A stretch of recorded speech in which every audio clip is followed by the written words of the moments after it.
alam ko, alam na alam nyo to dahil kayo, mahilig kayo mag-workout. At syempre, iba yung epekto kapag tama ang equipment na gamit nyo. Alam ni Jester. Pero paano na lang kung halimbawa, walang budget, wala rin pambayad para mag-member sa gym? Normal naman yon. Mga kapatid, may diskarte dyan. Etong badminton player na to. Sa isang sports store na lang naman niya naisip mag-warm up for badminton gamit ang mga binibentang raketa. Sinampulan din niya ng buhat ang mga display na barbell. Hindi rin niya pinalampas ang stationary bike at iba pang equipment. Kaya naman halos full workout na ang nagawa niya sa loob ng tindahan. Biro naman ng netizens, parang naka-free trial lang si Kuya sa gym.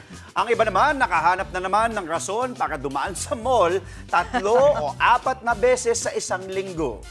Mga kapatid, Jess De Los Santos po, huwag magpauli sa mga umaaksyong balita at napapanahong issue sa bansa.